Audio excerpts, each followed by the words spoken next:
ভারত এবং পাকিস্তানের মধ্যে যুদ্ধ শুরু হলে এর প্রভাব বাংলাদেশের মধ্যে কতটা পড়তে পারে জানেন তো?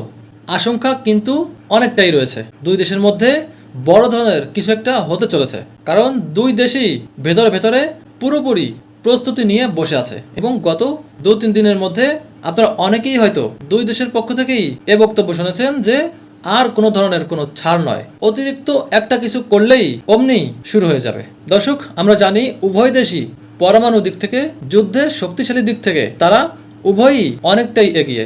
এখন ভারত এবং পাকিস্তানের মধ্যে যুদ্ধ শুরু হলে দর্শক, আপনারা কোন দেশকে সাপোর্ট করবেন, কোন দেশের সাথে আপনি আছেন, এটা কমেন্ট করে জানান। আজ একটা জরিপ হয়ে যাক। তো দেখেন, তাদের মধ্যে যদি যুদ্ধ শুরু হয় তাহলে বাংলাদেশের উপর অনেকটাই প্রভাব পড়বে। এর একটা কারণ হলো তারা উভয় দেশই আমাদের বাংলাদেশকে অর্ধেক অর্ধেক পছন্দ করে।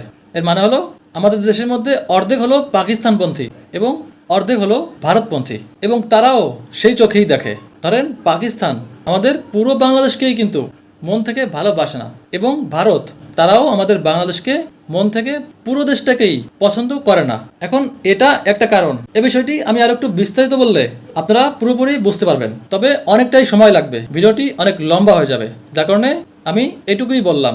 যারা জ্ঞানী আছেন, আপনারা যারা দেখতেছেন, আপনারা অবশ্যই বুঝতে পারতেছেন যে ভারত পাকিস্তানের মধ্যে যদি বড় ধরনের ঝামেলা হয়, সে অবস্থায় বাংলাদেশের উপর কী ধরনের প্রভাব কিভাবে আসতে পারে। এবং আরও একটা কারণ তো আছেই, সেটা হলো দুই দেশেরই পার্শ্ববর্তী দেশ বাংলাদেশ, আর তারা উভয় দেশই পরমাণুর দিক দিয়ে এগিয়ে। তারা কিন্তু নিচ দিয়ে কিছু করবে না, তারা যা করার উপর দিয়েই করবে। দেখেন, আমি ছোট্ট একটা উদাহরণ দিই, যেটা একদমই নতুন, আপনারা অনেকেই হয়তোবা দেখেছেন। আজ ভারতে বিমান বাহিনীতে তারা একটা কাজ করতে গিয়ে উপর থেকে নিজেরাই নিজেদের এরিয়ার মধ্যেই সেটা ফেলছে, এবং সেখানকার অনেক এরিয়া নিয়ে একদমই পুরো ছাই হয়ে গিয়েছে। দর্শক, এই কথাগুলো আমি ডিরেক্ট বলতে পারছি না, একটু ঘুরিয়ে বললাম। তার কারণ হলো অনেক কথা, অনেক শব্দ ফেসবুকে বলা যায় না, তাদের নিষেধ রয়েছে। তো দেখেন, তারা ছোট্ট একটা কাজ করতে গিয়ে তাদের নিজেদের এরিয়াই কতটা ক্ষতিগ্রস্ত হলো।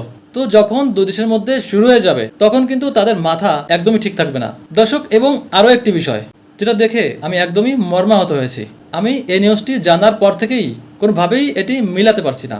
সেটা হলো, দর্শক, আপনারা জানেন যে কাশ্মীরে একটা ঝামেলা হয়েছে। এটার জন্য ফিলিস্তিনের মাহমুদ আব্বাস তিনি ভারতের প্রধানমন্ত্রীকে সমর্থন জানিয়েছে, তাদের পাশে থাকবেন, তাদের সান্ত্বনা জানিয়েছেন। প্রিয় দর্শক, এটা দেখার পর আমি কোনোভাবেই বুঝতে পারছি না এটা কি করে সম্ভব হতে পারে। যেই ভারতের প্রধানমন্ত্রী নরেন্দ্র মোদী, তিনি কোনোভাবেই ফিলিস্তিনের পক্ষে নয়, বিপক্ষে কাজ করেছে, আর সেই মোদীকেই সমর্থন জানালো মাহমুদ আব্বাস। জানি না এটি কোন রাজনৈতিক, কোন কূটনৈতিক কারণ রয়েছে। দর্শক, আপনাদের কি মনে হয়? দেখেন, আজকেও আমাদের বাংলাদেশে অসংখ্য লক্ষ লক্ষ মুসলিম তারা ফিলিস্তিনের পক্ষে কিন্তু প্রতিবাদ জানিয়েছে, চিল্লিয়ে তারা মিছিল করেছে। এত গরমের মধ্যে রোদে পুড়ে সারা দিন তারা অন্য দেশের অন্য মানুষদের জন্য, শুধুমাত্র তারা মুসলিম বলে, তারা আমাদের প্রাণের ভাই বলে কন্টিনিউ আমরা প্রতিবাদ জানিয়েই যাচ্ছি। অথচ সেই ফিলিস্তিনের একজন প্রধান হয়ে তিনি কি ভারতের প্রধানমন্ত্রী নরেন্দ্র মোদীর সঙ্গে হাত মিলাতে পারেন, সমর্থন জানাতে পারেন? এবং বাংলাদেশে আজকের সমাবেশ নিয়ে আমি যেটা বলতে চাই, আমার যেটা মনে হলো সেটা হলো 5 আগস্টের পর থেকে অনেক মিছিল, মিটিং, আন্দোলন দেখেছি, তবে আজকেরটা ছিল একদমই ভিন্ন। এবং বিগত দিনে কোনো সমাবেশে, কোনো ধরনের কোনো দলীয় মিছিলে এত মানুষ একসাথে হয়নি।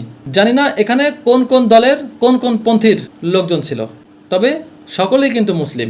যতটুকু জানি আজ সুন্নি মুসলিম নামে সমাবেশটা হয়েছে, তবে সেখানে অসংখ্য অন্যান্য মুসলিমরাও ছিল।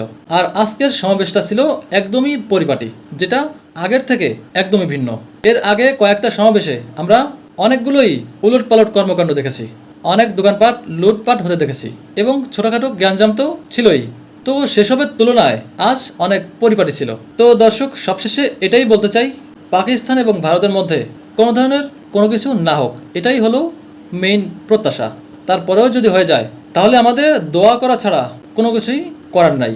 কারণ দেখেন, আমাদের বাংলাদেশের অবস্থা এমনিতেই ভালো নেই, অনেক অনেক বাধা বিপত্তির মধ্য দিয়ে বর্তমান সরকার দেশটা চালাচ্ছে। তারা এক প্রকারের হিমশিম খেয়ে যাচ্ছে। তাই এ সময় আমাদের সরকারের পাশে থাকা জরুরি।